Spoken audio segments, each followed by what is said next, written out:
નમસ્કાર મિત્રો, સ્વાગત છે આપની ચેનલ પર। ટાટ પરીક્ષા 2026માં યોજાવાની છે અને ટાટ સેકન્ડરી અને ટાટ એચએસ પરીક્ષામાં અભ્યાસક્રમ વેબસાઇટ પર મુકાઈ ગયો છે અને વેબસાઇટ પર જઈને આપણે કઈ રીતના જોઈ શકીએ છીએ એના વિશે આપણે આગળ જોઈશું। સૌપ્રથમ સ્ટેટ એક્ઝામિનેશન બોર્ડ ગાંધીનગરની વેબસાઇટ પર જવાનું છે। નીચે સ્ક્રોલ કરીને આપણે નીચે જઈશું તો આપણે કાળા અક્ષરમાં જોઈ શકીએ છીએ શિક્ષક અભિરુચિ કસોટી માધ્યમિક 2026 માટે તારીખ 12 ફેબ્રુઆરી 2026ના જાહેરનામામાં દર્શાવ્યા મુજબના વિષયો માટેનો અભ્યાસક્રમ નીચે મુજબ રહેશે। અહીં આપણે ટાટ સેકન્ડરીના વિષયો જોઈ શકીએ છીએ અને તમારો જે વિષય હશે એ વિષય તમે ક્લિક કરીને જોઈ શકો છો। ધારો કે તમારો વિષય ટાટ એસ ગુજરાતી પ્રથમ ભાષા છે તો તમે ટાટ એસ ગુજરાતી પ્રથમ ભાષા ગુજરાતી માધ્યમ ગુજરાતી વિષય માટેનો અભ્યાસક્રમ આવી રીતના જોઈ શકીએ છીએ। તો આવી રીતના પીડીએફ જેવું ખુલશે, તમે પીડીએફ જોઈ શકો છો। પૂરેપૂરી પીડીએફમાં તમારો અભ્યાસક્રમ આવી જશે।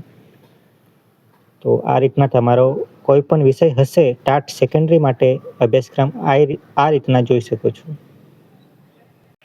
અહીં ટાટ સેકન્ડરીમાં ફોર્મ ભર્યા હશે, જે વિદ્યાર્થી મિત્રોએ ટાટ સેકન્ડરીમાં ફોર્મ ભર્યા હશે એ વિદ્યાર્થી મિત્રોએ અભ્યાસક્રમ જોવાનું હશે તો આ રીતના તમે અભ્યાસક્રમ જોઈ શકો છો। તમારો ગમે તે વિષય હશે એ રીતના તમે આ તમને બતાવ્યા પ્રમાણે તમે જોઈ શકો છો। તમારા વિષય પ્રમાણે તમે તમારો જે વિષય હશે, ગમે તે વિષય હશે તો આ રીતના તમે ક્લિક કરીને તમે તમારા વિષય પ્રમાણે જોઈ શકો છો। હવે મિત્રો આપણે ટાટ હાયર સેકન્ડરી માટે અભ્યાસક્રમ જોઈશું।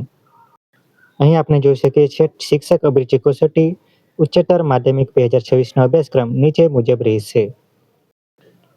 ટાટ એચએસ સામાજિક વિજ્ઞાન, ટાટ એચએસ સમાજશાસ્ત્ર, ટાટ એચએસ સંસ્કૃત, ટાટ એચએસ રાજ્યશાસ્ત્ર, ટાટ એચએસ યોગ સ્વાસ્થ્ય અને શારીરિક શિક્ષણ, ટાટ એચએસ મનોવિજ્ઞાન, ટાટ એચએસ ભૂગોળ, આ બધા વિષયો અહીં આપેલા છે। તમારો જે ગમે તે વિષય હશે ટાટ હાયર સેકન્ડરી એટલે કે ટાટ એચએસ માટે તમે આ રીતના તમારો અભ્યાસક્રમ જોઈ શકો છો અને અભ્યાસક્રમ તમે એક ક્લિક કરીને પીડીએફ ખોલીને આ રીતના તમે તમારા વિષય પ્રમાણે તમે જોઈ શકો છો। આ ધોરણ 11 સમાજશાસ્ત્ર એટલે કે સમાજશાસ્ત્ર વિષય માટે તમને બતાવ્યું છે।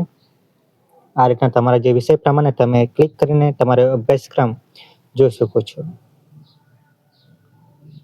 તો મિત્રો ટાટ હાયર સેકન્ડરી માટે પણ અભ્યાસક્રમ આ રીતના મુકાઈ ગયો છે, તો તમે તમારો હાયર સેકન્ડરી માટે પણ અભ્યાસક્રમ આ રીતના જોઈ શકો છો।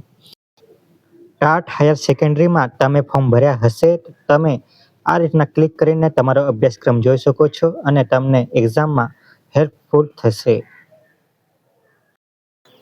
આશા રાખું છું મિત્રો તમને ટાટ અભ્યાસક્રમ કઈ રીતના જોવાનો છે એ તમને સમજાઈ ગયું હશે। અન્ય પરીક્ષાને લાગતી માહિતી આપની ચેનલ પર આવતી રહે છે। મિત્રો અમારી ચેનલ સાથે જોડાવાનું ભૂલતા નહીં। આવી જ માહિતી આપણે લાવતા રહીશું।